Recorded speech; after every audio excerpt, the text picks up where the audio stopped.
Welcome into Gator Vision. I'm Chelsea Gates here with Lee McGriff. Big week for the Florida Gator football team. Florida-Georgia is just days away. Lee, you've played in this game, you've coached in it, your son played in it, and now you're in the booth with Mick.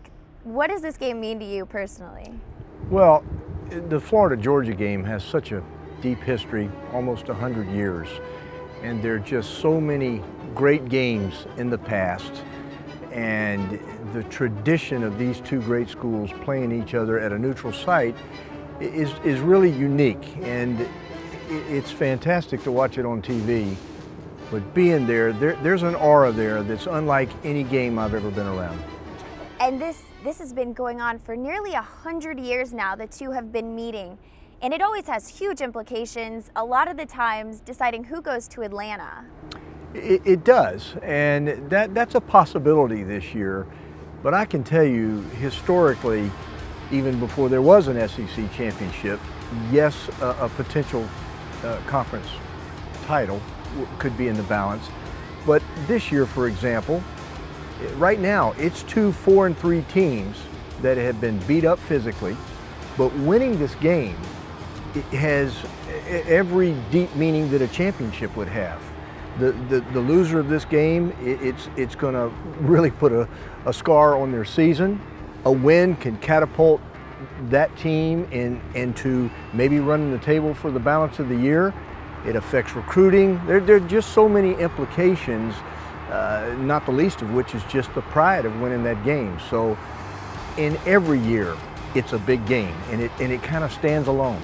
And this year especially, Florida and Georgia have been faced with a lot of adversity, a lot of injuries. So they're really going to be looking for those big-time plays from big-time playmakers. They are, and sometimes this is a game when a player emerges that maybe you haven't seen before. And you never know, but there's usually drama in this game. Coach Spurrier's tenure, there was much less drama than there has been historically because of those great Florida teams amazingly often blew Georgia out. But historically, that's not true. And you know, you can't be sure who's going to make a play, but I personally think this is going to be a really tightly fought game, and it probably is going to come down to a big play or two by somebody. And then talking about big-time plays, you had one of your own in this matchup a couple years ago, 1973. Chelsea, I bet you don't remember seeing that. Why do I think that? I don't think I was around yet. It was a very special moment and a big win. And ironically, you ask, it was in 1973, which was a season that team, the 1973 team, Gator team, started out really strong, hit a tough stretch, and then went into the balance of the season with 5 games remaining, with Auburn and Georgia being two of the major games. And the Georgia game had huge implications for that season. We were able to win that game and win it by 1 point. McGriff comes up with an unbelievable diving catch in the end zone for a touchdown. Again, there was no national championship at stake, and really not an SEC championship at that point, but what a big game it was, and it was really meaningful. And I just think this is going to be a really special game this year.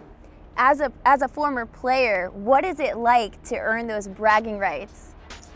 Well, you know, for me, they are internalized because I know better than to brag, because then you're going to play next year. That's been going on, as you stated earlier, for almost 100 years. But there is a lot of pride in winning this game. And again, all of the games that happen before each game that occurs, you kind of take all those guys that played before you and take it back into this battle. So and for this Florida team, it will be a landmark win. So the pride that they'll have in winning this game, it'll be big time, whether they know it or not. Well, Lee, the big rivalry game is just days away. Thank you so much for joining us on Gator Vision. For Lee McGriff, I'm Chelsea Gates.